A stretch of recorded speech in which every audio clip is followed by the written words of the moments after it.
Hello, Monday, June 8th. We got game 3 of the NBA Finals to take place at the Madison Square Garden between the San Antonio Spurs and the New York Knicks. The Knicks leading the series 2-0 after taking both games on the road in San Antonio.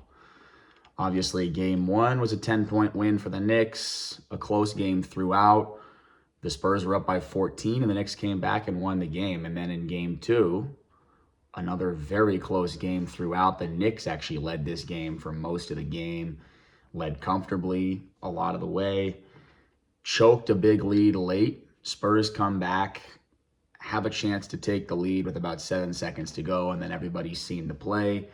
Wemby just makes a little bit of a blunder, passes it to the back of, I can't remember who it was, maybe it was Castle, not really important, but throws it into the back of his teammate who is not looking at him. They did not make eye contact. They were not on the same page.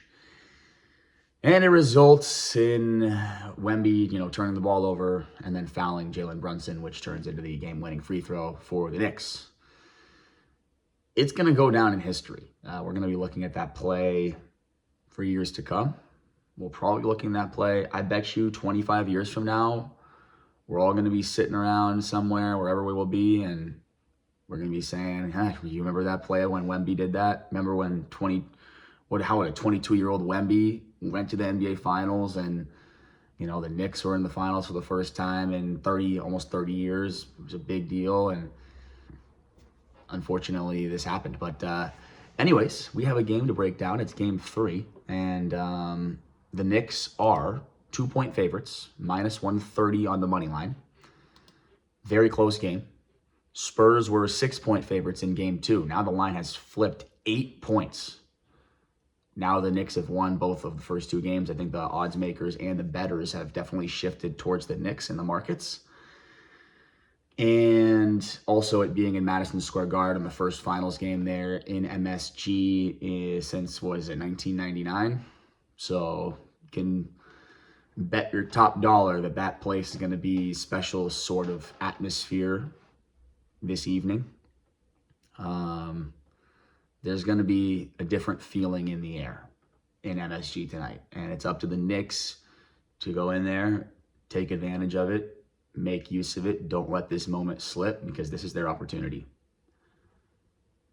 Knicks need to go up 3-0 in this series and put this thing to bed. Knicks need to get on the verge of winning the NBA Finals for the first time in over 50 years. The fan base has waited so long for this. These players took they took a tough loss last year to the Pacers. Heavy favorites going in. Looked like they were going to the finals. Didn't happen. And there were a lot of people who counted them out, said, and I was one of them, who said, you know what, the Knicks will never get another opportunity like that. Turns out the Knicks are a lot better than I thought, and I think they're a lot better than a lot of other people thought. The Knicks are actually a really good team. And in this spot, we have to consider this. They've beaten the Spurs now 2 games in a row, both on the road.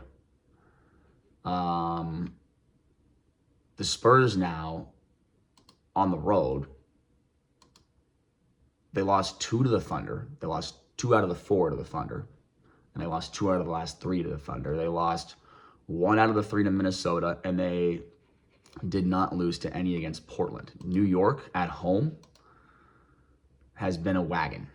They lost 1 game at home to the Atlanta Hawks. If you go back to April 20th, if I can take you all the way back to April 20th, the Knicks lost by 1 point to the Hawks. They were up by like 20 in that game or something, if you remember correctly. And they blew it in the 4th quarter. They were up big, and they choked. So we could even take that quarter out. If we just take 1 quarter out, the Knicks have played amazing at home during these playoffs. I cannot see the Spurs going into MSG tonight in that atmosphere. I just don't see them going in there and getting a win, especially after losing the first 2 games at home. They had to get one of those. Hell, they had to get, honestly, they probably had to get both of those. But getting one of those was vital, and they didn't do that. So for me, this is really quite simple. It's not hard. I placed this bet a couple days ago, right when the lines came out. Maybe a little. I waited a little bit for it to go down a little bit. I waited for the Spurs to take a little bit of money. And I took the New York Knicks at -130 on the money line. Knicks have played their best basketball at home all year. The Spurs have been a little bit shaky on the road as of late. They're 3-3 in their last 6 on the road, and they've lost 2 out of their last 3. Obviously against the Thunder, but the Knicks have already just beaten the Spurs twice in the Spurs building. And now we're going into one of the most, if not the most, hostile environment in the NBA for what is the biggest game in New York Knicks modern history in the last 30 years. Okay, I shouldn't say modern, but it might be. You know what? It is probably the biggest game, and I'm gonna call it that. This is a massive game for the Knicks. They cannot look. These 2 at home, you got to win one of them, but just get it done here. Just get it done in New York. You don't even want to leave New York. You want to get a sweep. So yeah, let's go Knicks. Go New York. Go New York. Go. Let's get a win tonight. Let's beat the Spurs, and let's go up 3-0. And let's cash a ticket on Knicks money line. So, yeah, that's the breakdown. I just don't see how the Spurs are going to go on the road and beat the Knicks after, losing both games at home. It's been a very tight series statistically, not much to separate the 2 teams. Yeah, I think it's going to be a close game, but I think the Knicks are going to edge it out. All right, thanks. See you guys tomorrow. Have a great day.